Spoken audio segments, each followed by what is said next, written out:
എന്താണെന്ന് അറിയില്ല, നിങ്ങളുടെ ക്ലാസ്സിൽ എത്തിയപ്പോ മുതൽ എനിക്കൊരു വല്ലാത്ത ബുദ്ധിമുട്ട്, വല്ലാത്തൊരു ശ്വാസം മുട്ടൽ പോലെയൊക്കെ തോന്നുന്നുണ്ട്.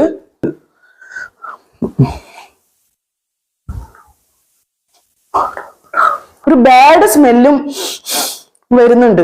എന്തായാലും ടോപ്പിക് ഞാൻ ഇപ്പൊ പറയില്ല, കാരണം നിങ്ങൾ ടീച്ചർമാർ ഇപ്പൊ എന്റെ സ്റ്റുഡൻസ് ആണല്ലോ. എല്ലാവർക്കും ആക്റ്റീവ് ടീച്ചേഴ്സ് കോർണറിലേക്ക് സ്വാഗതം. ഇന്ന് നമുക്ക് EVS ഡെമോ ക്ലാസ് നോക്കാം. അതായത് ഞാൻ ഈ ഡെമോ ക്ലാസ് കുട്ടികൾക്ക് ഡയറക്റ്റ് ക്ലാസ് എടുത്തു കൊടുക്കുന്ന പോലെ അല്ല കാണിക്കുന്നത്.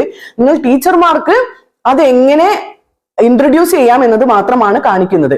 കാരണം ഒരു ക്ലാസ്സിൽ കുട്ടികളെ പഠിപ്പിക്കുന്ന പോലെ ഒരുപാട് സമയം എടുത്ത് പഠിപ്പിക്കുന്നത് കാണുമ്പോൾ എനിക്ക് തന്നെ ബോറടിക്കും. അപ്പൊ പിന്നെ നിങ്ങളുടെ കാര്യം പറയണ്ടല്ലോ. അതുകൊണ്ട് ടീച്ചർമാർക്ക് ഒരു ഇൻട്രൊഡക്ഷൻ എങ്ങനെ നടത്താം എന്നുള്ളത് മാത്രമേ ഞാൻ പറയുന്നുള്ളൂ.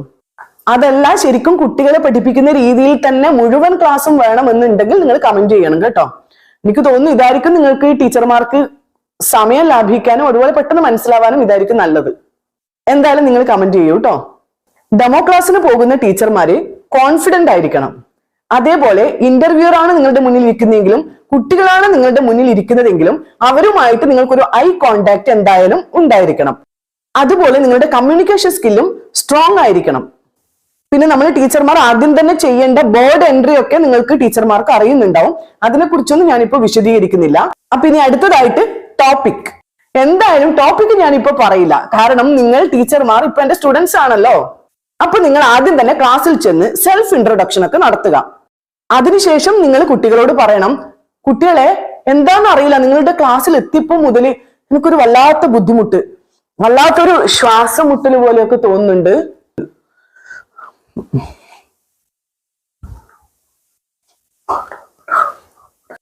മാത്രമല്ല ഒരു ബാഡ് സ്മെല്ലും വരുന്നുണ്ട്. നമുക്കൊരു കാര്യം ചെയ്യാം, ക്ലാസ് മൊത്തത്തില് നമുക്ക് ചെറിയ രീതിയിൽ ഒരു യോഗ ചെയ്യാം. അപ്പൊ ചിലപ്പോ ശരിയാവുമായിരിക്കും. അപ്പൊ കുട്ടികള് ഈ ടീച്ചർ എന്തത് യോഗയെല്ലാം ചെയ്യാൻ പറയുന്നത്, ഇനി ചിലപ്പോ അങ്ങോട്ടും ഇങ്ങോട്ടും തമ്മിൽ പറയുകയൊക്കെ ചെയ്യും. ഏതായാലും പറഞ്ഞല്ലേ, ചെയ്തേക്കാം. അപ്പൊ കുട്ടികളെ നമുക്ക് യോഗ തുടങ്ങാം. Inhale, exhale, inhale, exhale. അങ്ങനെ ക്ലാസ് മൊത്തത്തിൽ ഇൻഹെയിലും എക്സെയിലും ചെയ്യുക. അതിനുശേഷം വേണമെങ്കിൽ ഒരു കുട്ടിയെ വിളിച്ചിട്ട്, മോനെ ഒന്ന് ഇൻഹെയിലും എക്സെയിലും നല്ല സ്ട്രോങ് ആയിട്ടൊന്ന് ചെയ്ത് കാണിച്ചു കൊടുത്തേ എന്ന് പറയുക. എന്നിട്ട് കുട്ടി അത് ചെയ്യും. അപ്പൊ നിങ്ങൾ കുട്ടിയോട് വെരി ഗുഡ് എന്ന് പറയണം. അപ്പൊ കുട്ടികളെ, എനിക്കൊരു സംശയം, നമ്മുടെ ഈ പ്ലാന്റ്സ് ഉണ്ടല്ലോ, ചെടികള്, അവ ഇൻഹെയിലും എക്സെയിലും ചെയ്യുമോ? അപ്പൊ കുട്ടികള് ഫോട്ടോസിന്തസിസ് ഒക്കെ പഠിച്ചിട്ടുണ്ടെങ്കിൽ ആ ടീച്ചറ് പ്ലാന്റ്സ് ഇൻഹെയിലും എക്സെയിലും ഒക്കെ ചെയ്യുമല്ലോ എന്ന് പറയും. അപ്പൊ ടീച്ചർ ചോദിക്കും, കുട്ടികളെ നിങ്ങൾ കണ്ടിട്ടുണ്ടോ പ്ലാന്റ്സ് ഇൻഹെയിലും എക്സെയിലും ചെയ്യുന്നത്? കണ്ടിട്ടുണ്ടെന്ന് ചില കുട്ടികൾ പറയും, ചില കുട്ടികൾ പറയും കണ്ടിട്ടില്ല ടീച്ചറെ. അപ്പൊ കുട്ടികളെ, ഈ ഫിഷ് ഉണ്ടല്ലോ, അവ ചെയ്യാറുണ്ടോ? ടീച്ചറെ, ഫിഷ് ഇൻഹെയിലും എക്സെയിലും ചെയ്യാറുണ്ടല്ലോ, നിങ്ങൾ കണ്ടിട്ടുണ്ടോ? ഞങ്ങൾ കണ്ടിട്ടുണ്ട് ടീച്ചറെ, ഫിഷ് ഇൻഹെയിലും എക്സെയിലും ചെയ്യുന്നത് ഞങ്ങൾ കണ്ടിട്ടുണ്ട്. അത് കുട്ടികൾ പറയുന്ന സത്യം തന്നെയായിരിക്കും. കാരണം ഫിഷ് ഇൻഹെയിലും എക്സെയിലും ചെയ്യുന്നത് അവര് കണ്ടിട്ടുണ്ടാവാം. ഇനി അഥവാ ഏതെങ്കിലും കുട്ടികൾ കണ്ടിട്ടില്ലെങ്കിൽ നിങ്ങൾ ഇതുപോലെ ഒരു വീഡിയോ അവർക്ക് കാണിച്ചു കൊടുക്കുക. അപ്പൊ കുട്ടികളെ, ഈ ഡോഗ് ഇതുപോലെ ഇൻഹെയിലും എക്സെയിലും ചെയ്യാറുണ്ടോ?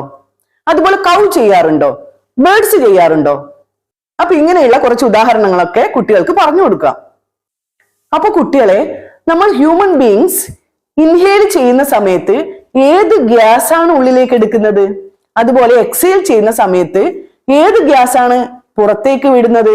നിങ്ങൾക്കറിയോ? എന്തായാലും കുറച്ച് കുട്ടികളെങ്കിലും ഇതിന്റെ ആൻസർ ഓക്സിജനും കാർബൺ ഡൈ ഓക്സൈഡും ആണെന്ന് പറയും.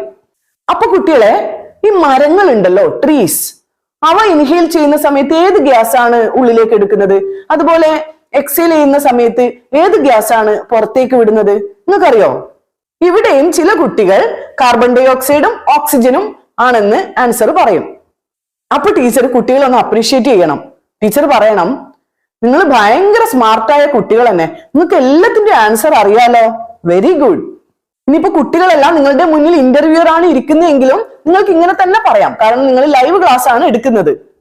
ഇപ്പൊ നിങ്ങൾ കേന്ദ്രീയ വിദ്യാലയത്തിന്റെ ഇന്റർവ്യൂ ചെയ്യുന്നവരുടെ മുന്നിലാണ് ഇരിക്കുന്നതെങ്കിൽ ഇങ്ങനെ പറയാം, KVS കുട്ടികൾ ഇത്ര ഇന്റലിജന്റ് ആണെന്ന് ഞാൻ വിചാരിച്ചില്ല.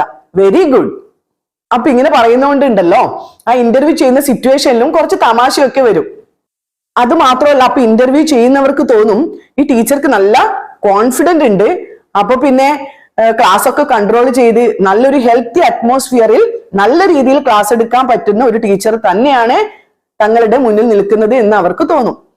അതല്ല, നിങ്ങൾ ഇനി കുട്ടികളുടെ മുന്നിലാണ് ഈ ക്ലാസ് എടുക്കുന്നതെങ്കിൽ പോലും നിങ്ങൾ എഴുതി വെച്ചോളൂ, ഇങ്ങനെ ഒരു ക്ലാസ് തീർച്ചയായിട്ടും കുട്ടികൾ എൻജോയ് ചെയ്തിരിക്കും. എല്ലാ കുട്ടികളും ഇതിൽ പാർട്ടിസിപ്പേറ്റ് ചെയ്യും. ഇനി നിങ്ങൾ ടീച്ചർമാർ എന്താ ചെയ്യേണ്ടതെന്ന് അറിയോ? ഇപ്പൊ കുട്ടികൾ നിങ്ങളോട് 2 വാതകങ്ങളുടെ പേര് പറഞ്ഞു, അതായത് ഓക്സിജനും കാർബൺ ഡൈ ഓക്സൈഡും. ഇത് നിങ്ങൾ ബോർഡിൽ എഴുതിയിടുക. ഇനി നിങ്ങൾ കൺക്ലൂഡ് ചെയ്ത് കുട്ടികളോട് പറയുക, കുട്ടികളെ ഇപ്പൊ നിങ്ങൾ 2 വാതകങ്ങളുടെ പേര് പറഞ്ഞു, ഇനി ഇവ കൂടാതെ നിങ്ങൾക്ക് അറിയാവുന്ന വേറെ ഏതെങ്കിലും വാതകങ്ങൾ ഉണ്ടോ? ചിലപ്പോ 1-2 വാതകങ്ങളുടെ പേര് കുട്ടികൾ പറയാൻ സാധ്യതയുണ്ട്. അപ്പൊ നിങ്ങൾ അവരോട് വെരി ഗുഡ് പറയുക. അപ്പൊ കുട്ടികളെ, നമ്മൾ ഇന്ന് പഠിക്കാൻ പോകുന്ന ചാപ്റ്ററിന്റെ പേരാണ് എയർ. ആ ചാപ്റ്ററിന്റെ പേര് നിങ്ങൾ ബോർഡിൽ എഴുതുക. നമ്മുടെ അറ്റ്മോസ്ഫിയറിൽ എത്ര തരം ഗ്യാസസ് ഉണ്ട് എന്ന് നമുക്ക് ചർച്ച ചെയ്യാം. നമ്മളിപ്പോ ഓൾറെഡി ഓക്സിജനും കാർബൺ ഡൈ ഓക്സൈഡും പറഞ്ഞു കഴിഞ്ഞു. അവ എന്തിനാണ് ഉപയോഗിക്കുന്നതെന്നും നിങ്ങൾക്കറിയാം. അതുപോലെ ഇനി ബാക്കിയുള്ള ഗ്യാസസിന്റെ ഒക്കെ പേര് നമുക്ക് പഠിക്കാം. അതുപോലെ അവ എന്തിനൊക്കെയാണ് ഉപയോഗിക്കുന്നതെന്നും നമുക്ക് പഠിക്കാം. നല്ല ഇൻട്രസ്റ്റിംഗ് ആയിട്ടുള്ള ഒരു പ്രാക്ടിക്കൽ ടോപ്പിക് ആണ് ഇത്. അപ്പൊ കുട്ടികളെ, നിങ്ങൾ എല്ലാവരും പഠിക്കാൻ റെഡിയല്ലേ? അപ്പൊ പുതിയ ടീച്ചർമാരെ, നിങ്ങൾക്ക് എയറിനുള്ള ഒരു ചാപ്റ്റർ തുടങ്ങാനുള്ള ഒരു ഇൻട്രൊഡക്ഷൻ മനസ്സിലായിട്ടുണ്ടാവുമല്ലോ അല്ലെ? ഇനി ഇതിന്റെ ബാക്കി കൂടി മൊത്തത്തിൽ ഒരു ക്ലാസ് പോലെ എടുത്താൽ എന്തായാലും നിങ്ങൾക്ക് ബോറടിക്കും. അപ്പൊ അതെന്തായാലും ഞാൻ ചെയ്യുന്നില്ല. ബാക്കി കാര്യങ്ങളൊക്കെ ടെക്സ്റ്റിൽ ഉണ്ടാവും. അപ്പൊ അത് നോക്കിയിട്ട് നിങ്ങൾക്ക് നിങ്ങളുടേതായ രീതിയിൽ പഠിപ്പിക്കാം. അപ്പൊ നിങ്ങൾ പുതിയ ടീച്ചർമാർ എല്ലാ പുതിയ ചാപ്റ്ററും തുടങ്ങുമ്പോഴും നല്ലൊരു ഇൻട്രൊഡക്ഷൻ കൊടുക്കുകയാണെങ്കിൽ കുട്ടികൾ തീർച്ചയായിട്ടും നിങ്ങളുടെ ക്ലാസ്സിൽ ശ്രദ്ധിക്കും.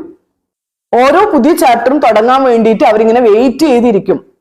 ഈ ഒരു രീതിയിൽ ക്ലാസ് തുടങ്ങുന്നത് നിങ്ങൾക്ക് ഇഷ്ടപ്പെട്ടോ ഇല്ലയോ എന്ന് നിങ്ങളൊന്ന് കമന്റ് ബോക്സിൽ കമന്റ് ചെയ്യണേ. അതായത് എന്റെ ഒരു ഉദ്ദേശം എന്താണെന്ന് വെച്ചാൽ, നമ്മൾ ആ ക്ലാസ് തുടങ്ങുമ്പോൾ ഉണ്ടല്ലോ കുട്ടികൾ എല്ലാവരും അതിലേക്ക് അട്രാക്ട് ചെയ്യിക്കണം. പിന്നെ എക്സാമിന് മാർക്ക് കിട്ടണമെങ്കിൽ അവരെന്തായാലും പഠിക്കണം. പക്ഷെ എന്നാലും നമ്മുടെ ക്ലാസ് ഒരു ബോറിംഗ് അല്ലാത്ത രീതിയിൽ നമ്മൾ എപ്പോഴും കൊണ്ടുപോകാൻ വേണ്ടി ശ്രമിക്കണം. അപ്പൊ വീഡിയോ ഇഷ്ടപ്പെട്ടിട്ടുണ്ടെങ്കിൽ എല്ലാവരും ഒന്ന് ഇത് ഷെയർ ചെയ്യണം. പുതിയൊരു വീഡിയോയുമായി നമുക്ക് വീണ്ടും കാണാം.